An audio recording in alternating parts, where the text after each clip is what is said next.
All right. Remote work one. Don't let anyone gaslight you to believe otherwise.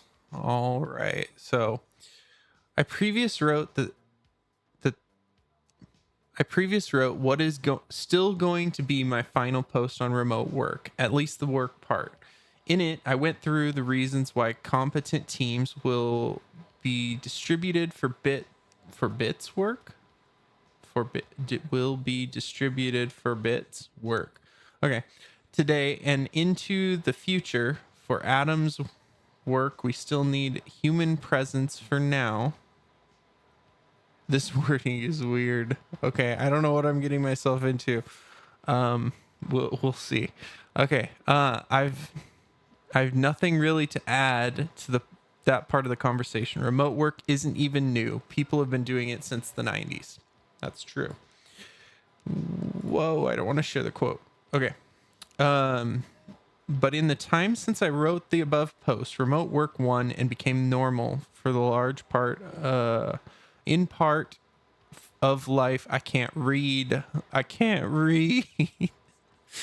Part of life for a large cohort of the population. This will only continue to grow, and so I wanted to comment a bit more on the topic, as some are still strangely in denial.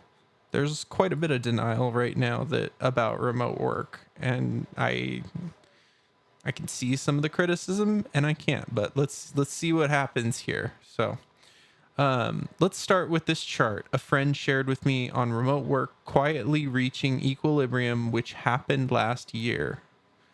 Okay, so they think it's tapped out. This is about where it's at. And this is this is office use capacity. Okay. So this is only the major urban centers. It's not necessarily representative of the rest of the country. I think there's a lot of data. I don't know how you'd get that data, but I think there's a lot more data here, and including the rest rather than just sampling the big cities might give you more information here. So, but we'll take this as fact. We'll assume they're right. It's reached equilibrium at around 65%. No, I want to continue reading. Thanks. There's plenty other data, samples, and trend sources here you can Google, but broadly, it is all pretty steady. Over a quarter of employees in the US are working remote in a durable fashion since 2020, including myself. And probably more interestingly, 68%, almost the right number, would prefer to be fully remote. Okay. So a quarter are working remote and almost 70% would like to work remote. Okay. Note it's higher percentage of people working remote in cities because of the type of work done there. Yeah, that makes sense. I mean, I live in a fairly rural area, and so working remote is not nearly as common as, say, like working remote in town, in a bigger city. So that makes some sense. Note it's higher percentage of people working remote in cities because of the type of work done there. Yeah. We read that. Endless cubicle farms were never the end state of anything, and this can be repurposed for better use. Shopping, socialization, recreation, residential, and exciting novel concepts we've not even considered yet. One aside here. I would take a cubicle over an open format desk any day. That is just a way better situation to have walls so you can you don't have people walking by you all the time. It's bad enough when you're in the office and people poke their head around and you're deep in flow state and code and they're like, "Oh, hi, you're here today." It's and then you have to get out of that and go back into that. It's distracting. It's very distracting. So open format sounds even worse. So I'd rather have a cubicle farm than what a lot of the startups have. So that's just an aside. But anyway, The future here is something to look forward to. Going to city centers purely to do something alone you can do anywhere makes no logical sense. This was all inevitable and good unless you wanted humans to remain enslaved and great real estate locations to be stuck in the 1950s era industrial economy use. That's a bold statement. Some strong language there. Even the old guard suits at Goldman Sachs believe remote work is here to stay. Via Axios, remote work appears likely to be the most persistent economic legacy of the pandemic, right? Goldman Sachs economists in a recent note. About 20 to 25% of workers in the US work from home at least part of the week, according to the data that Goldman cites. That's below a peak of 47% during the pandemic, but well above the prior average of around 3%. That seems really low. And maybe, I mean, in the software and development industry, I mean, that is really low. Like, there were a lot more remote workers writing software than there were, I mean, than 3%, that's for sure. But I guess in the rest of the world, or in all the other industries, I mean, banking, that probably wasn't the case. The battle is over, said Diana Scott, Human Capital Center leader. There's a title for you. That's a really fancy way to say, like that sounds just like HR. Is what that says at the conference board. There's so many other issues CEOs are facing, but I can't get over the Human Capital Center leader.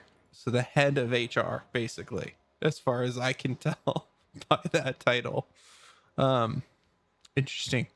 Now that remote has been normalized for some time, it was cool to also see some new research on public firms. Distributed work just published December 2023. The full paper is worth reading, but the summary, I mean, I might give that a read at some point. But the summary is what you would expect if you're paying attention and viewing this issue objectively. Emphasis mine. Okay. Using a sample of Standard and Poor S&P 500 firms, we examine determinants and consequences of U.S. firms' return to office mandates. Results of our determinant analyses are consistent with the managers using RTO mandates to reassert control over employees and blame employees as a scapegoat for bad firm performance. Our findings do not support the argument that managers impose mandates because they believe RTO increases firms' values. Rather, our difference in differences testing reports significant decline in employees' job satisfaction mandates, but no significant changes in financial performance or firm values after RTO mandates. That's an important conclusion. And I think in the short term, at least, this is true. The thing that I don't know, as someone who does remote work, the thing I don't know is long term what it'll do. So once you've understood your position, once you've understood your job, you probably don't need to be in office as a developer. At least as a software developer, there's no reason to be. But if you're just getting started, if you're just out of college, it can be a huge help to be in office just to get to know your team, really. Like I just there is something about being in office that helps you get to know people just a little bit better, and then you tend to work better for that. So even if you are fully remote, you still want to have like some sort of like socialization event that you go to, like my company usually, they didn't do it this year for reasons, but usually there is a yearly get together where everyone gets together and gets to have that socialization time, team building stuff, that all happens there. But for the most part, at least on the development side of things, we're all remote. But if you're a junior, that can be, and you're all by yourself and you don't know what to do. I mean, you can still get on calls with people and stuff, but that doesn't happen nearly as much as like just looking over and say, hey, can you help me out with this? Like, it's a little different. And the feel is a little different too. So I do kind of lean towards juniors should probably, I mean, it's not necessary, especially not for everybody, but it can be helpful to start in office and then transition to the remote later. So I do kind of think that maybe short term this doesn't have effects, but long term it possibly could. So basically, TLDR, you will make your employees hate their lives, make less money, and be less efficient by electing to assert authoritarian control over their movements and do the same work in different arbitrary buildings every day.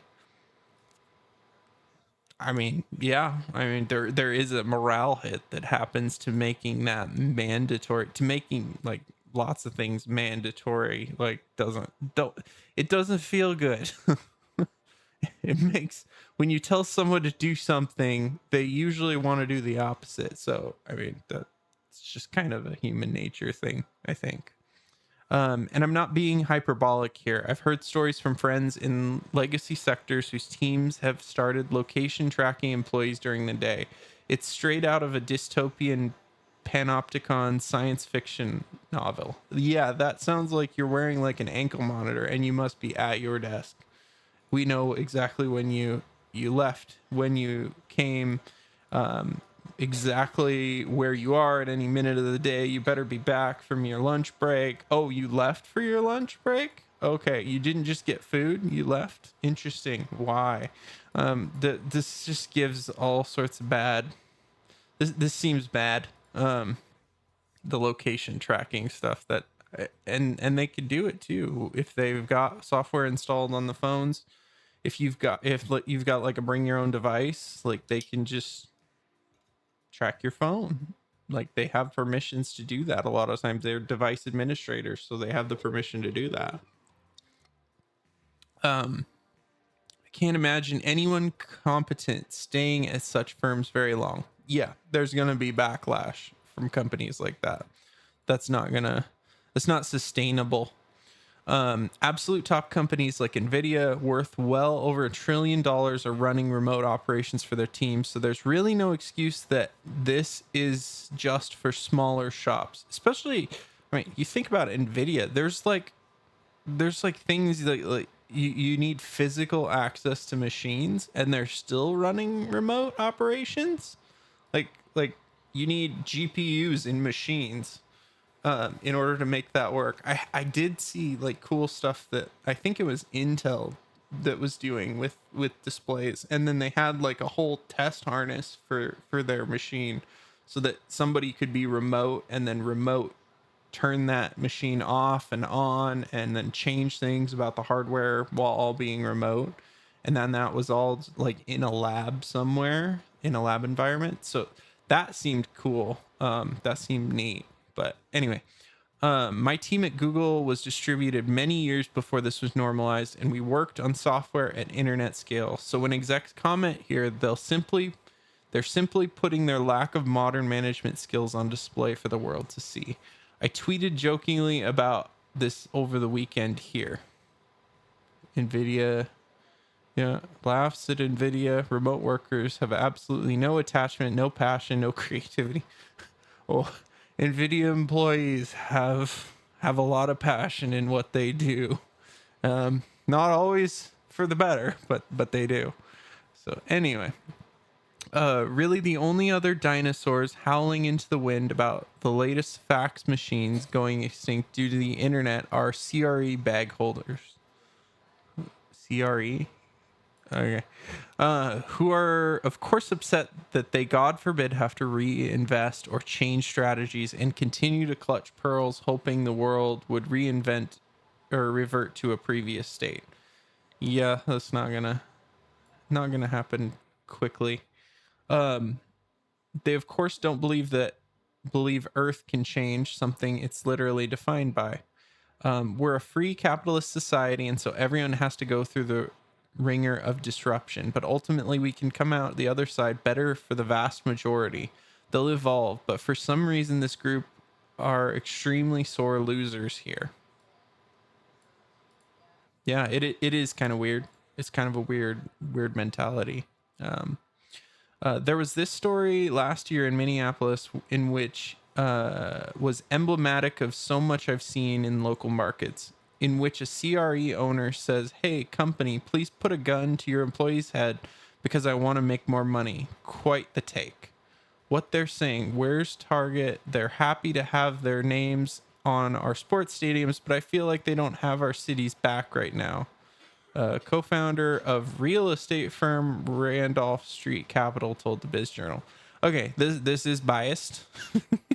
Being a real estate firm, yeah, they're probably like a commercial real estate firm. They're probably not too happy right now, given how many people are remote and how many companies are just closing offices left and right. So the irony of this quote is Randolph Street Realty Capital and Jonathan himself are based in Chicago, not Minneapolis. They aren't even a local part of the community they claim to care about. They literally just care about their holdings, of course. Yeah, that's that. I mean, to be fair, that's their job. So, I mean, I get it. I get it. They also flex aggregate asset value of greater than 600 million on their website. Yada yada yada. Two industry veterans combined with yada yada yada marketing verbiage. It's incredible for a number of reasons that they're grown adults who basically sound like children. But anyway, if your income, oops, oof. But anyway, if your income relies on political pressure for people being forced to do something, sounds pretty un-American to me. I mean, yeah. I mean, the market will decide. It will be what the market will bear. This happened across America, and because of such public tantrums, no one feels bad for them. Where do we go from here? This article, the wording. Oh my goodness, I don't. The wording is tripping me up left and right here. Anyway, daily commutes into an office are simply not coming back for competent people. Everyone I talk to who loves their craft would rather simply not work than go back to wasting their lives in traffic. I mean, if you have that option, like that's not a sustainable option. They're gonna have to go back to work at some point. I mean, where is the big question? Are they going to go to a company that allows remote, or are they going to go to a company that doesn't allow remote? So, I mean, that's going to be where the competition is. But anyway, they would rather have time purely for working, which they can now do. The analogy to best understand this, which I've said before, is like believing in Santa Claus as a child and later discovering Santa isn't real. You can't go back. The spell of the office building being a requisite for modern work was broken. Fair. Yeah, that's fair. The genie is impossible to put it back in the bottle. Everyone will adapt. There is this thing where like once you realize you can work remotely and work effectively and you've shown the results, like it makes going to the office just a slog. Like if you can work remote and yeah, like there's no reason to be there. Especially when no one else is there anyway. Like it it really makes it hard to justify, especially for like people like me. Like I've got an hour commute to the office. That sucks. Like that's not fun. That's 2 hours out of the day that I could be doing chores around the house or writing more code or streaming online like this, which usually happens at 7 p.m. Pacific Standard Time on YouTube and Twitch. Like and subscribe. Anyway, So all we have left are bad bosses, CRE bag holders who want everyone to be miserable in order to prop up their portfolios, and some percentage of mid managers who simply hate their lives and want their peers to sit in traffic for 2 hours a day. Literally the cause of unhappiness in modernity. The world is pretty dark already, but I can't imagine letting any of these groups claw back an inevitable future the pandemic let us have early. Basically, the only positive outcome for our suffering here, if we didn't keep it, we'd have made it through all of this for nothing. There will, of course, be more nonsense. Layoffs in the name of RTO, using it as an excuse, which we know is a lie, and have research on linked above. I mean, we have one research paper. Never ever take the word of a single research paper. Like even a multitude of research papers can be wrong. Just throwing that out there. But anyway, there will of course be more nonsense. Layoffs. Yeah. We read that. And property owners who have no idea how the knowledge and economy functions, believing they get to dictate how corporate America works. Sane people would continue to point out the absurdity and the hypocrisy. And for investors, employees, or even just customers, remember any company doing RTO is a giant red flag. They don't know what they're doing, are lying to the market, or hate their own employees. It's really just layoffs by another name because they can't simply be honest. That's a stretch. I do get that it sucks to do a return to office, but I think that it's layoffs by another name. I mean, that's a strong statement. In summary, remote work one. Don't let anyone gaslight you to believe otherwise. Okay, overall, I really like the premise here, but I get two examples. I get Nvidia, and I get one article, one research journal, and that's really the meat of this. I really would like to see, like, in this article. I mean, of course I could read the paper, but I would have liked to see a little more meat as far as like statistics on like output, before and after, what the individuals before and after, like all that data. I would like to see more of that. And that's probably hard to get. It's probably hard to share, especially at like a big publicly traded company or something. But it would have been good to know. But overall, I liked it. I couldn't read half the article because I can't speak apparently. But anyway, it was pretty good. It was pretty good. So, all right. I think that's about my thoughts on the subject. So, like I said, like, subscribe, comment, and have a good day.